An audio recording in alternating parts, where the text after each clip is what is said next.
You can't say Christ consciousness without consciousness. That's why the battle is for our consciousness, our minds. That's why now it's more important than ever to protect your mind. To steal, S-T-E-E-L, your mind, so they don't steal, S-T-E-A-L, your mind. How do they do that? A lot of times it happens on this very device on which you're seeing me, more than likely. And it's all in how you choose to use that device. The reason people meditate and practice something called mindfulness is a way of actually reclaiming your mind, because the big deception was that, hey, let's just stuff their minds full of stuff. Let's stuff their minds full of trauma from the youngest age. That's why we live in a world where we experience trauma from birth. This matrix in which we live is based on trauma and fear. It's what controls us and controls our belief system. They can't actually make anything happen. They can just put it in front of our eyes and trick us into making it happen, because it all occurs in our mind. God consciousness, as above, so below. Our Creator is so powerful. Even this is all being used for our good. We were tricked into just obeying authority and going along and submitting and never questioning and just dealing with the trauma, because it is what it is. It's your Creator's will for you to experience all that trauma. Does it work for your good? Absolutely. Absolutely. Does it help your higher self? Absolutely. But let me tell you something. This book right here.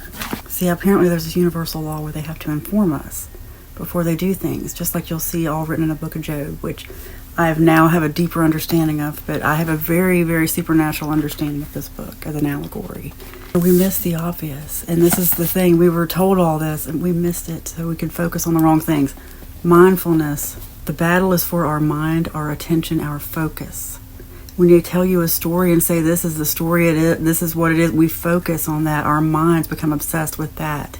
Genesis 1 verse 1. In the beginning God created the heavens and the earth. The earth was without form and void, and darkness was on the face of the deep. Then God said, let there be light, and there was light. God called the light day, and the darkness he called night. It goes on to say, and God said, and then it happened. And God said, and then it happened.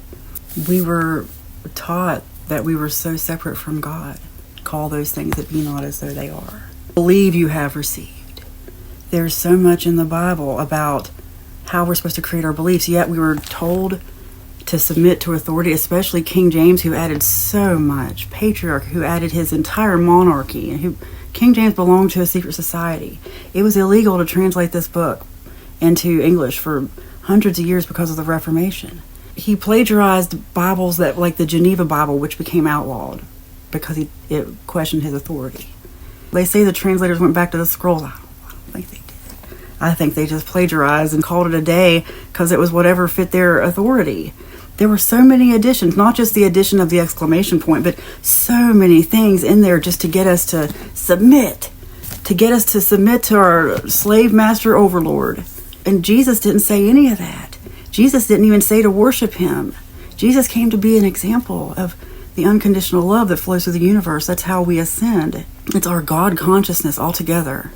The mind, when the Bible talks about a tithe of 10%, it's 10% of our minds, 10% of our collective consciousness, which is also our brain, which is all we use is 10% anyway, unless we expand our mind.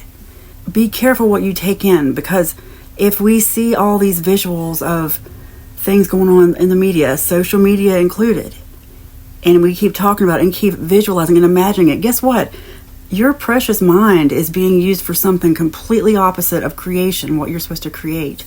That's what they wanted. Because do you know how easy it is? Like, dopamine is key here. Dopamine is your focus and reward. That's why we all have ADHD right now. We have everything working against us, especially this technology, especially this thing I'm talking to you on. It's so much easier to turn off your brain. And that's your consciousness. It's getting us into an unconscious state where we can be manipulated. I use it for information, but I know how to turn it off. And I just go into a focused meditation where I just try to completely quiet my mind. Some people have to go as far as using deprivation tanks. A lot of people are really, really deep into the theory that it doesn't matter what happens, that the best case scenario is on this planet, like the movie The Matrix. That outside this, that, some people think there was never a benevolent creator, that we created this and it was the best case scenario, and if we get rid of it, just like Neo when he left the Matrix, oh, was it really any better? No. It could be that we have to create a new Earth here. It could be that things are better here. That's what I believe Jesus came to tell us to do. So why don't we do that? We need to start envisioning a new earth. That starts with us. That starts with us using our collective consciousness to envision peace, a new earth. What makes us happy? An earth without fear, without wars of any kind. We all love each other. There are no enemies. There's no evil. Satan is the god of this world. The Bible even says that. That's why we're splitting into a new earth. So it's time for us to take that collective, amazing group consciousness that we have and use it for good and use it to create the new earth. We can do this. We have the tools to do this. They have the tools to manipulate our consciousness one way. We have the tools to manipulate it the other. Follow me for more.